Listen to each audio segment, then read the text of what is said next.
Ô Fábio, você citou a questão eleitoral, né? E a gente teve uma entrevista bastante contundente do ex-presidente, agora postulante à Casa Branca, Donald Trump, onde ele traz com uma ênfase ali que se Kamala Harris vencer, Estados Unidos entram em recessão. Claro que existem ataques também, ou leituras de uma condução econômica errática por parte de Kamala Harris em relação a Donald Trump também. Isso e essa condução, essas falas contundentes aí, está no jogo político ou existe mesmo a percepção de um americano de uma condução errática de Kamala Harris, de Joe Biden na condução da economia, onde a gente pode ter mesmo um cenário bastante ruim e bastante complicado caso vença a democrata? Olha, Felipe, eu acredito que as urnas elas vão reverenciar justamente o sentimento do americano, óbvio, umas eleições transcorrerem de forma transparente e tudo dar certo com quem eles elegerem. Vamos lembrar que a última lembrança que o americano tem do Trump no governo foi pré-Covid, porque foi uma hora que estava tudo funcionando e quando o Covid veio desandou tudo. Só que a dor pós-Covid o americano sentiu somente no governo Biden e nos últimos 2 anos, com uma inflação que bateu o ano passado 9%. A gente tem que lembrar que uma das coisas que o Biden fez logo que ele assumiu a Casa Branca, depois da gente ter vacina, de já estar abrindo lockdown, foi injetar mais 1 trilhão em alguma coisa na economia. E isso está gerando os problemas de agora. Não que lá atrás o Trump tenha feito também uma política econômica muito boa, porque ele é mais protecionista, mais tarifa, mais inflacionário também. Mas o americano vai reverenciar esse desgosto dele com o outro nas urnas. O que preocupa na Kamala é o seguinte, Felipe, e o que muitos estão batendo nela aqui. Uma vice-presidente que está há 3 anos e meio sendo parte do problema, da noite para o dia ela tem a solução para tudo. Que tipo de solução ela tem? Por que não soluciona agora como vice-presidente em exercício ou só vai conseguir solucionar a partir de janeiro? O que te impede? Porque as ideias sensacionais que você está apresentando, você podia ter posto em prática, você podia ter brecado. E tudo que ela foi responsável, o americano bate muito nesse aspecto, a fronteira. Um dos grandes problemas que a gente tem aqui nos Estados Unidos nesse momento é essa imigração desenfrenada de imigrantes ilegais que estão causando não só problemas no mercado de trabalho em si, mas de violência e criminalidade. Então, esse vai ser um grande teste, desde que, óbvio, as eleições transcorram de forma tranquilas. Pesquisas já mostram que nas últimas semanas, depois que ela começou a fazer uma campanha mais incisiva, falar mais, ela caiu bem. Hoje já estão dando mais... O Trump nos estados chaves abriu mais do que era se esperado. Ele já está num nível que ele estava contra o Biden. Isso nos últimos 10 dias. A própria CNN, que tende a ser mais...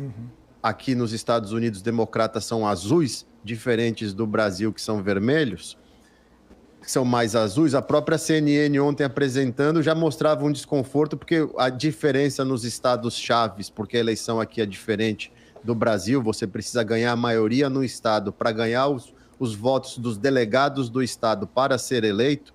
Quem faz a soma de 270 votos de delegados é eleito presidente. O Trump está hoje com 277 votos pelas pesquisas e ela está ficando para trás. Então essa vai ser uma coisa interessante de se observar. A pergunta que fica para fechar é, se você tem todas as soluções, você está há 3 anos e meio no poder, por que você não ajudou em nada até agora? Fábio, o Vandick Silveira está aqui com a gente também, e aí eu quero chamá-lo para essa discussão, até mesmo fazendo essa pergunta, né, Vandick? Como que você vê esses embates e se Kamala estava junto com Biden como vice, por que não ajudou a fazer parte do problema, da solução, já que o problema também estava exposto? É ótima pergunta. Bom dia, Fábio. Sempre um prazer estar aqui com você e aprender com os seus ensinamentos e insights. É aquela velha questão da política, né, do incumbente, né? O incumbente tem várias vantagens, porque ele está na mídia e pode fazer uso. Ela não é incumbente necessariamente, porque ela não é presidente, mas ela está lá no ticket e ela foi eleita junto com o Biden. e isso dá muito espaço para ela ser visível e os democratas sabem utilizar o espaço de mídia para isso. Então, não é para mim nenhuma surpresa que ela cresceu desde que ela foi nomeada a candidata oficial. No entanto, né, a pergunta que paira é uma pergunta super importante, é que ela se faz de uma outsider e ela não tem nada de outsider. Ela tem sido a vice-presidente há 3 anos e meio praticamente. E isso faz com que ela tenha um telhado de vidro, esse telhado de vidro é muito contundente para ela, porque se ela for eleita e tem todas as chaves para abrir todos os problemas e sanar os problemas americanos, por que então ela não fez isso, não confabulou com o presidente Biden e colocou um fim nisso? Ela foi a czar, como os americanos chamam, a czar da imigração, da fronteira, que foi um desatino total. Nunca entraram tantas pessoas ilegalmente nos Estados Unidos como nos últimos 3 anos. Grande parte desse nível superior de emprego, né, que a gente viu foram pessoas que entraram legalmente e ilegalmente ocupando espaços em atividades com valor muito baixo de renda, né? Quando a gente fez a recapitulação e a análise, né, com números reais sobre a geração de emprego nos Estados Unidos esse ano, foram 850 mil e não foram os mais de 1,5 milhão de empregos que foram noticiados pelo governo Biden. Quer dizer, uma série de problemáticas que a gente tem aqui. Vale lembrar que o voto direto nos Estados Unidos, ele orienta os membros do colégio eleitoral, né, os delegados, mas ele não força os delegados. E estados, por causa da divisão em função de população, alguns estados têm muito mais delegados do que outros. E nos estados que contam de verdade, o Donald Trump tem uma vitória já sentida nas pesquisas.